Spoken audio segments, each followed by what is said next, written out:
Okay, I'll get the lights. Does that work? Great.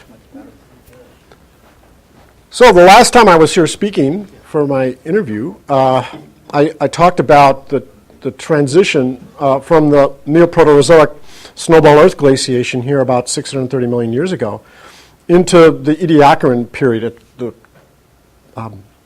just prior to the Cambrian. And my interest as a glacial geologist, marine geologist, has been on the transitions between icehouse to greenhouse states. Here in the Neoproterozoic, in the Holocene Quaternary of the Antarctic, and what I'll speak about today is what's happening in the late Paleozoic of Gondwana. And I'd like to start with this diagram from Rhenium, and this talk is basically the essence of a proposal I have in review for a PhD student to work on these rocks in the Tasmania Basin and in the Falkland Islands. But I'd like to start with this diagram from Rhenium, which illustrates 4 different phases of the Earth's glaciation and how a threshold is passed that allows high-frequency Milankovitch forcing to express itself in the oscillation of that ice mass during the glaciation, however long that is.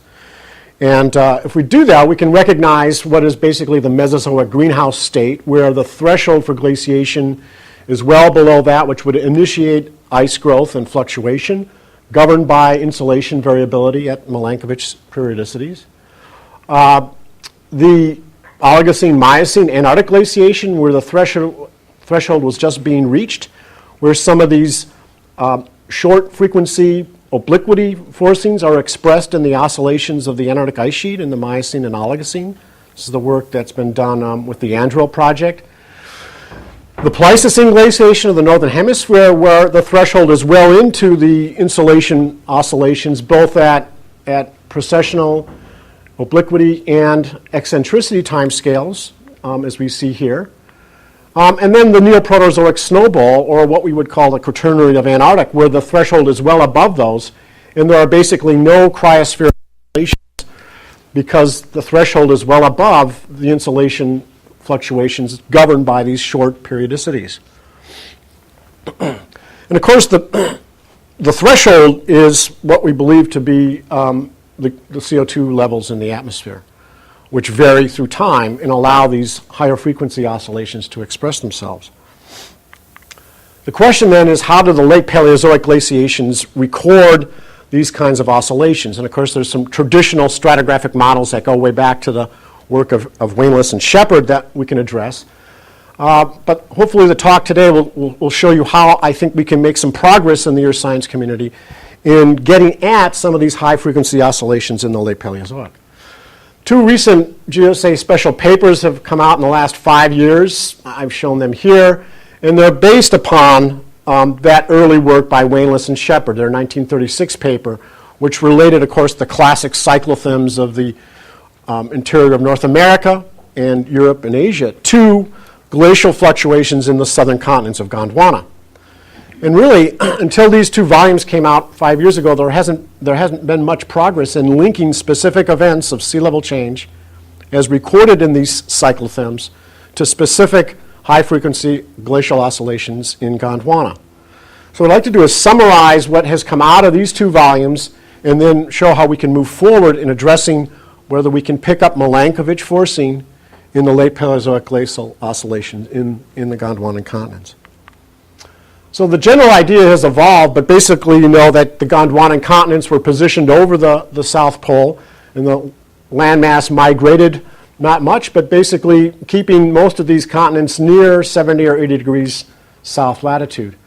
Early ideas by John Kroll and others suggested that as that landmass migrated over the pole, the ice sheet followed the pole, a polar-centric model, and so the ice sheet sort of moved with the continental drifting over that south geographic pole.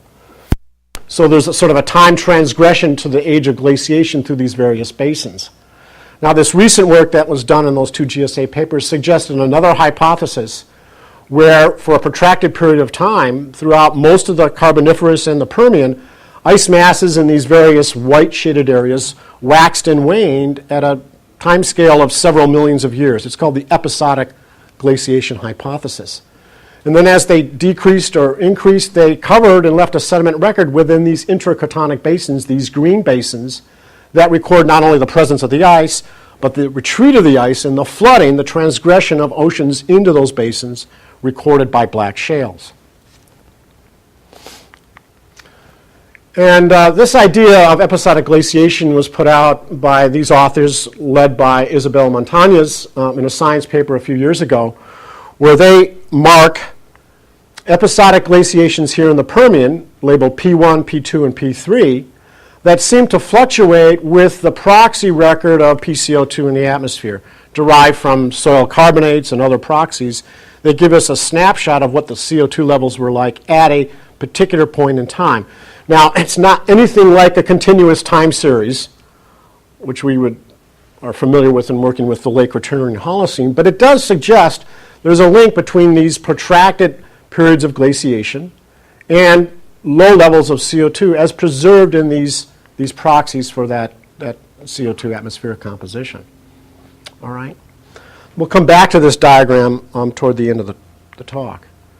So what they would suggest is that periods of glaciation like P1 in the early Permian and the following non-glacial interval over a 15 million year period of time record the fluctuation of the threshold allowing high frequency oscillations to be expressed and then not, as the ice mass is present and not present over a time scale of 10 to 15 million years.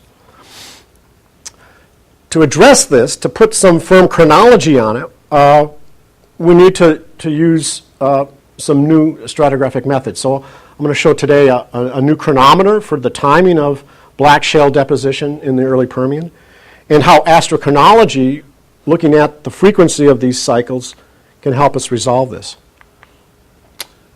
So this is a talk I gave a couple years ago at the IGC in Brisbane, and so my collaborators on this work, which I have to mention, include one of my former students at Hamilton, Alex Damore, who's now at Oregon State, Chris Fielding and Tracy Frank at Nebraska, and then Alan Brandon and his students at the University of Houston, who've provided the Osmium Rhenium Geochronometer that I'll present later in the talk. Okay, the rocks in Tasmania are beautiful. They're exposed quite nicely on the sea cliffs. Unfortunately, that's about the only place you can find them because Tasmania is heavily forested. But there are several boreholes that were drilled through the basin that give us a nice unweathered, complete time series through these rocks. To summarize the stratigraphy of the section, this is the work of Chris Fielding. Basically, they worked out the biostratigraphic zonations in Queensland and New South Wales, which were fairly firmly established, and tried to correlate them to the Tasmania basin. The long-term problem there is that the faunas, the biostrat in Tasmania, are very, very different. They're very provincial, and they're different than what's found on the mainland of Australia. So the correlations are more lithostratigraphic, basic correlation by lithology, rather than time horizons, which are fixed with radiometric dates or with narrow biostratigraphic zonations. But nevertheless, they do make these correlations recognizing several formations in Tasmania and their correlates, including a lower marine sequence, freshwater sequence, and the time periods in which they fall. All right, in Tasmania, here's a fence diagram of that stratigraphy. There's a tillite that's found in several of these subbasins. Fence diagram here goes from south to north. Overlain by a massive black shale, that's the unit I'm going to focus on, but there's a couple other marine groups, including the fern tree, which we'll also look at. Okay, and here's the correlation of the various, I have a problem with this pointer, the various units in Tasmania, the tillite called the Stalker's tillite, the Quamby Formation is the black shale, how they correlate with the units in the Bowen and New England fold belts, and then their correlation with the glacial events of Montañas, P1, P2, P3, and P4. There's evidence of glaciation throughout the entire Permian in Tasmania, which makes it unique globally in that regard. The tillite, no problem interpreting this as a tillite, faceted and striated boulder pavements in the diamictites. They're immediately overlain by a sequence of mudstones called the Quamby Formation. But again, evidence of ice rafting all the way up through the end of the Permian. The fern tree group is another unit I want to look at quickly to emphasize that there is a a cyclicity to these beds. This is a pebbly mudstone that contains ice-rafted debris throughout it, and you can clearly see the cyclicity within the bedding here in these shallow marine shelfal sandy mudstones and silty mudstones that is bundled into large hierarchical groups A, B, C, D, E, 1, 2, 3, 4, 5, and then within one of these numbered units you can resolve 5, lowercase a, b, c, d, e, 5 interbedded lithologic sequences repeated in the units below and above. So there is really good cyclicity in the strata, which suggests there's some kind of forcing, repeated forcing in the paleo environments. The fern tree group we're going to get at, but I'm going to focus on the lower unit above the tillite for this talk. The Quamby Formation is described as a monotonous, homogeneous shale and siltstone, shown here. And you certainly wouldn't want to sample this particular outcrop for any kind of geochemical proxy, but it gives you an idea of the nature of it. And for geochemical proxies, you want something that's homogeneous.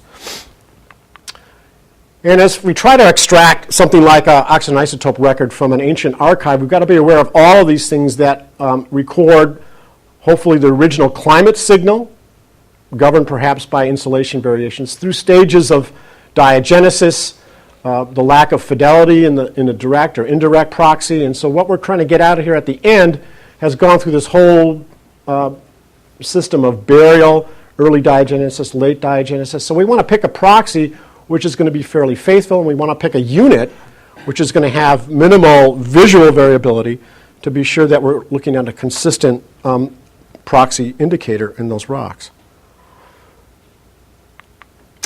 So this is my first attempt to do that in an outcrop. The yellow dots are all the sections I measured in the Tasmania Basin. The one in red is the Poatina section. About 100 meters here, we're missing the base and the top, so it's not complete. But just to give you a quick idea of what the cyclicity is like, you can see the bedding style there, the beautiful ice-rafted cobbles of quartzite in that mudstone. And in detail, those bedding contacts mark the contact between siltstone and fissile mudstone or shale, and it's within those mudstones or shales where the ice-rafted debris is concentrated. So if we measure that section, we count 56 cycles in about 100 meters. If we use the basic biostratigraphic boundaries, we come out to a rough periodicity of about 38,000 years per cycle. But we're missing the base and missing the top of the unit. And this is just using that really crude biostratigraphic age model. But it's a place to start, right? Okay, what I like to do, though, is go to a borehole, because that's an outcrop. It's hard to get a quantification of that variability. You can measure the bed thickness, but it's crude. It's not really precise. It's not really accurate in terms of recording a signal. So we're going to go to a borehole, drill through the thickest part of the Quamby or Woody Island Formation here that goes right into the tillite. And the lith log is on the right. This is 250 meters of black mudstone resting directly on tillite, a proximal grounding line, open marine. And this is what the contact looks like at the top of the tillite with the mudstone. It's a knife-edge sharp contact. There's a marine microfossil here, so these are marine mudstones. What we're looking at is the decoupling of a marine-based ice sheet from the seafloor with conformity in marine mudstone deposition right after the ice evacuates from the basin. Very similar to what we see in the Antarctic, where the marine-based ice sheet on the continental shelf decouples during eustatic rise, during termination 1, allowing marine muds, organic-rich muds, to deposit on that glacial surface with conformity. So this is not a coastal outcrop. This is a deeper offshore section. And then we go with continuity for 220 meters through this black mudstone. So let's take a look at some of the proxies we can get from that. And one of the things we're going to look at is the organic matter. It's finely disseminated. It's an organic-rich mudstone, 1 to 2% organic carbon, in some places higher. And what I isolated on in that section, I looked at samples every 30 centimeters. Okay, and I did this back in the mid-1980s when people thought I was nuts. Okay, and I kept those samples in a cupboard until we ran the isotopes just 3 years ago. So we approached this like we would a deep sea core. Okay, and a 20 centimeter sampling interval in a deep sea core would be just fine, right? So we have grayscale, we have the carbon-13 del value on the organic matter, the nitrogen, TLC, total carbon, carbon-nitrogen, magnetic susceptibility, all the proxies we would use for a marine core. Now, I'm not suggesting that the carbon isotopic values are recording an environmental signal like oxygen isotopes would, but they're a precise and accurate way to reflect the subtle variations in grain size that are linked with fine organic carbon deposition and preservation. But it gives us a continuous time series of environmental oscillations through this post-glacial transgression that inundated the basin. All right, so here's our total organic carbon record from the base, relatively lean, as you'd expect near the grounding line, and then getting increasingly rich as we approach the maximum flooding surface, the maximum transgression in the basin following the retreat of the ice. And then somewhat lower carbon contents as we go up, but high-frequency oscillations. And there's an algal horizon here called the Tasmanite horizon, which is an algal bloom, like a diatom bloom you'd find in the modern Antarctic. Today, diatoms weren't there in the Permian, but Tasmanites were. The Del 13C org value, look at this beautiful isotopic excursion at the algal bloom horizon of 10 per mil enrichment. But again, high-frequency oscillations in that organic geochemical proxy. So here's where we get into the Astro Chronology. We take the rough biostratigraphy. Again, it's crude, but it's a place to start. And we look at basically 299 million years to 295, and we assign a rough sedimentation rate based on that and see what we can pull out of this section in terms of the high-frequency oscillations. The first thing you want to be aware of is that you're not elysing your signal. You're not undersampling the true signal in the record. So our 30 centimeter sampling interval has captured the high frequency oscillations. In other words, there's between 11 and 17 data points for each of these oscillations. So we're not producing a Nyquist frequency in analyzing that signal. So we've captured everything that's there in the record adequately. That's the first criteria you want to meet. And then you want to detrend the data, okay? And you want to use a linear sedimentation rate. So what I did is I realized there was a different rate of sedimentation here and at the top, so I took the middle part of the section only, where I could be confident that we could detrend it adequately. And we'll come back to how we can address the bottom and the top of the section a little bit later. Then we do that as a first cut, and this is where we get. Okay, we get a 42,000 period with both the TOC and the Del 13 org. The 42,000 year period today in the Quaternary is obliquity, 41. But of course, this is 300 million years ago. And of course, those frequencies change back through time, right? So this is telling us that, yeah, we're in the ballpark in terms of obliquity, but we've got to do some tuning of the sedimentation rate, because it was a guess to begin with. So this is, of course, the work of Berger, this paper in 1989, where today the obliquity oscillation is at 41,000. And of course, we're down here at 300 million years. So what we have to do is adjust our sedimentation rate to reach an obliquity of about 32,000, which is the obliquity signal at that time. Because the Earth was spinning faster, its orbit was a little faster. So those orbital forcings occurred at a shorter time scale. Notice we don't have eccentricity in here. All right, so we can orbitally tune the sedimentation rate. What gives us confidence that we can do that? Well, I attended this Astro Chronology workshop 2 weeks ago in Madison, and it was a great learning experience for me. So I'm just starting to work with the program. But one of the things you would want to do is this evolutive harmonic analysis of the frequencies expressed in cycles per meter versus depth in the core. And so this is an inverted depth, 500, which should be on the top. But what you can see is the red color is a strong power of a particular frequency, almost as strong as you can get. And what you can see in the middle part of the core, there's a very, very strong signal within this particular frequency band. And it tails off here at the top of the core and at the bottom of the core. And so what that says is we have to tune our sed rates for both the bottom and the top to match this band, and then make that band, in terms of converting from depth to time, the 32,000 obliquity. All right. And note there's nothing at the lower frequencies or the higher frequencies. So we probably don't see the precession, or we certainly wouldn't expect to see the eccentricity. There's one dominant frequency here. And you can see they're related, but they're shifting in frequency because of the different differential sedimentation rate. So I have to finish that processing in the next couple of weeks and then do the tuning. And then we'll be able to fix astronomical timescale to this section. But we still don't, it's a floating timescale. We still don't have a marker. So the next part of the talk is talking about the radiometric date that allows us to fix a time for this floating astrochronology. And just to tell you a little bit about the precision, this is all about getting at confidence in the data to eliminate unknowns. And so if we look at the geologic timescale, this is a slide from that workshop that I attended. The precession-based timescale, which is in blue, allows us to refine age events at a much greater resolution. It allows us to eliminate uncertainty of ages above radioisotopes, which is the purple line, and certainly much better than the established uncertainty in established boundaries of ages and periods as recorded by the red dots.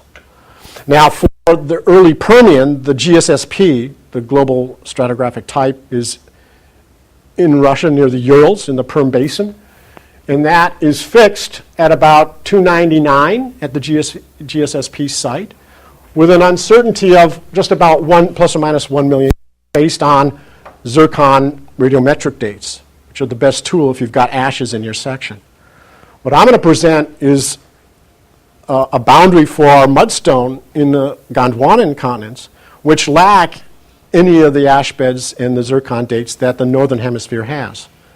And again, the traditional problem in correlating the cyclothems of North America to the glacial fluctuations in Gondwana is we can't make that stratigraphic correlation. The faunas are different, the biostratigraphic information is different. They're even different between mainland Australia and Tasmania.